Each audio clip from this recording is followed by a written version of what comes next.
হাজির হয়ে গেল আল্লাহ ডাকবো না বলি তুমি তো দেবীর কাছে দেবীর কাছে এসে বলছি দেখো মা তুমি আমাকে কি জন্য ডেকেছো তাকে বলছি দেখো মা দেখো বাবা আমি তোমাকে ডেকেছি এই জন্যে যে আমার সাথে তুমি সেই চাকরি সরকারের সাথে আগে বছর হয়েছে তার ছেলেকে দিন আজকে আমি হরবাসের করে দর্শন করতে না পারি কালকে সকালবেলা আমাকে সে কানের মধ্যে দিলে সে চাঁদপানি নগর থেকে বাইরে কিনে দিবে তাহলে তোমাদের যাইতে হবে সেই বাসের ঘরে সেই লক্ষ্মীদারকে দর্শন করতে তাহলে কথা বলে এখন কাল লাগে বলতে দেখো বাবু আমি পাবো না কারণ আমি বিনা বিষয়ে আমি সত্যি নারীর পতিকে আমি দর্শন করতে পারবো না আর আমি রোনালদা থেকে আমি অনেক বাড়ি হয়েছি আমার শরীরে আমি লড়তে পারি না আমি যেতে পারবো না সেই লোহার বাসার ঘরে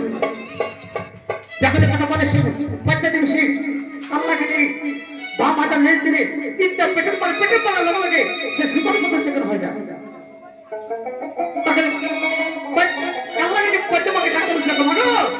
আমাকে আর পেটের করে না তাহলে আমি আর জানে বেসবো না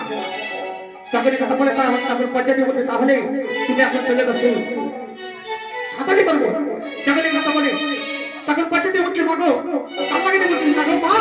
আমি যাইতে পারবো না সেই সামালি পর্বতে তুমি যেতে কথা বলো না কেন আমি কোনো কথাই আমি আগে হবো না তখন পর্যায়ে তুমি বলে দেখো আমি তোমার মা আমি তোমাকে আদেশ করছি তুমি আমার কথা না হলে তাহলে তোমাকে আমি অভিশাপ দেবো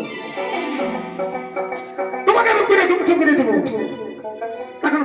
কাল্লা করে সে বাচ্চা দেবীর কাছে পুরনো সুরে কান্না আরম্ভ করে হাইরে